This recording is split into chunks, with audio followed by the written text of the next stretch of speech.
চলো আজ তোমাদেরকে নিয়ে যাব এমন এক জায়গায় যেখানে আমি ছোট্ট থেকে মানুষ হয়েছি। 100 বছরেরও সেই আগেকার বাড়ি এখনো কিন্তু প্রায় তেমনই রয়েছে। সাধারণত আমি বাপের বাড়ি গেলে সাজি না, তবে আজ একটু ইচ্ছা হলো বলে সাজলাম। ছেলে ঘুমিয়ে রয়েছে, ঘুম থেকে উঠলেই ওকে রেডি করিয়ে তারপরে আমরা রওনা হব। যাওয়ার কোনো ঠিক ছিল না, তাই আগে থেকে কোনো প্রস্তুতি ছিল না। হঠাৎ করে সকালবেলা ওর বাবা বলল চলো ঘুরিয়ে নিয়ে আসি তোমাকে।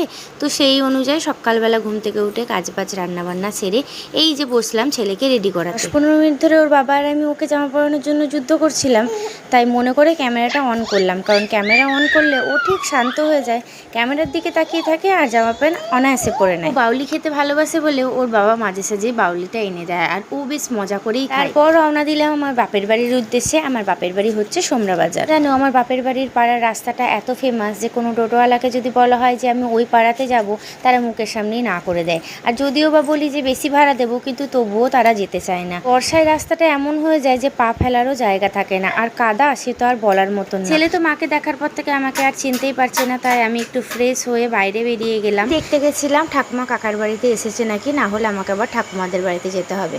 ছেলে এদিকে দুষ্টুমি করা চালু করে দিয়েছে, কোনো জিনিসটা আর বাকি রাখছে না। ঠাকুমার কাছেই গেছে খেতে, তো চলো এই বাহানায় দেখিয়ে দিই যে আমি ছোটবেলায় কোন জায়গায় মানুষ হয়েছি। এই ঘর বাড়িগুলো এখনো পর্যন্ত জরাজীর্ণ অবস্থায় থাকলেও এইগুলোতেই আমার অনেক স্মৃতি জমে রয়েছে। অনেক পুরনো যুগের বাড়ি, প্রায় 100 বছরেরও বেশি। যখন ঠাকুমাদের সাথে গল্প করি তখন আমাকে বলে যে কত যুগ ধরে রয়েছে, বংশ পরম্পরায় এখনও চলে আসছে। এই যে ঠাকুমা এত বৃদ্ধ হয়ে গেছে, তার শাশুড়িও কিন্তু এইখানেই বিয়ে করে এসেছিল, তারও আগেকার বাড়ি।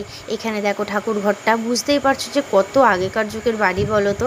এখনো পর্যন্ত এইখানেই আমার প্রচুর স্মৃতি জমে রয়েছে। ছোটবেলায় যেহেতু এনাদের কাছেই আমি মানুষ হয়েছি, তো আমি আমার ঠাকুমা, দাদু, জেঠু, আমি এদের বিষয়ে কোনো কিছু জানতামই না, যেগুলো আমি অনেক বড় হয়ে জানতে পেরেছি। আগে জানতাম এরাই আমার সব কিছু, কারণ এদের কাছেই আমার খাওয়া দাওয়া, নাওয়া, ঘুম সব কিছুই ছিল। নেই অনেকেই মারা গেছেন, তো খুব কষ্টও হয় মাঝে মাঝে মনে পড়লে। যখন ঘরগুলো দরজায় তালা মারা দেখি তখন কিন্তু মনের ভেতরটা একটু ছ্যাদ করে ওঠে। আগেকার স্মৃতিগুলো মনে পড়ে, ছোটোবেলাকার কথা খুবই মনে পড়ে আর খুবই মিস করি। যেমন ওদের কাছে আমি ভালোবাসা পেয়েছি, তেমন আমার ছেলেকেও খুবই ভালোবাসে।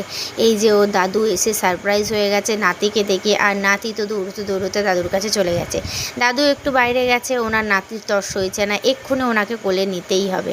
দাদুর সাথে খুব লাফালাফি খেলাধুলা করে আমি তো চলে গেছিলাম ঘুমাতে, ও নাকি অনেক দেরিতে ঘুমিয়েছে। ঘুম থেকে উঠেই কাকা দেখলাম ফোন করেছে, বললো আয় একটু ঘুরে যা। বাড়ি তো চলে যাবি, বাড়ি যাওয়ার আগে একটু ভাইয়ের সাথে দুষ্টুমি করে নিই। তো কাকা নিয়ে প্রত্যেক দিনকার মতন এরকম ঘুরে বেড়াচ্ছিল। আর ওকে যখন সন্ধেবেলা রেডি করিয়ে দিয়েছি তখন কিন্তু ও খুব কান্না করছিল, যেতে একদমই চাইছিল না। আর আমার মা তো একদম কেঁদেই দিয়েছে। আমিও ভিডিওটা